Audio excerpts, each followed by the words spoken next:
In the Ugandan capital of Kampala, Pastor Martin Sempa is rallying support for an anti-homosexuality bill that has drawn the ire of the international community, including the very American evangelicals some believe inspired the legislation.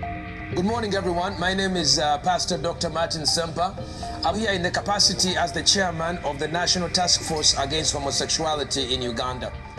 At the press conference, Pastor Sempa was flanked by religious leaders, both Christian and Muslim, a show of unity seldom seen in Uganda.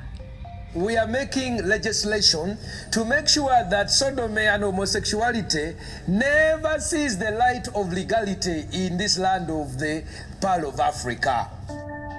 In a room packed with local and international media, the pastor began a presentation that grew increasingly inflammatory and graphic. I've taken time to do a little research to know what homosexuals do in the privacy of their bedroom. One of the things they do is called anal leaking, where a man's anus is leaked like this by the other person, like ice cream. And then what happens, even poo-poo comes out. The other one poo-poo's out, and then they eat the poo-poo. The other one they do is they have a sex practice called fisting, where they insert their hand into the other man's hand, and it goes into the anus all the way. And it is so painful, they have to take drugs, but they enjoy it. Now, if we have any children, please step out. This is a parental guidance moment. That child can be moved out. So I've done research.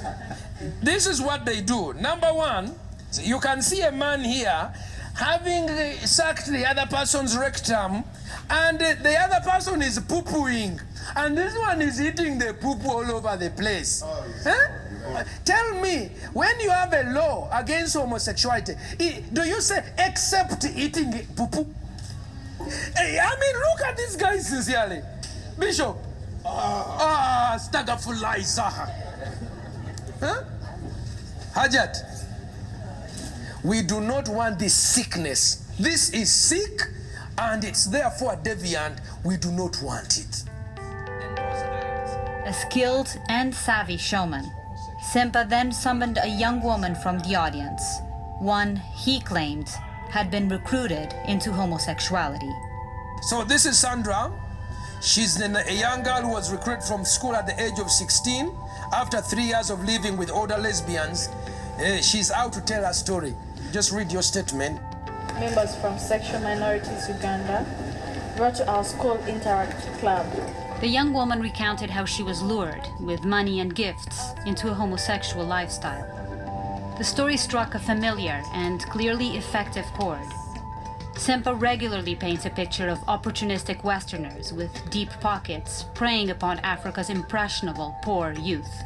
What kind of things do they give apart from money to seduce young girls and young boys into homosexuality? I was given a laptop.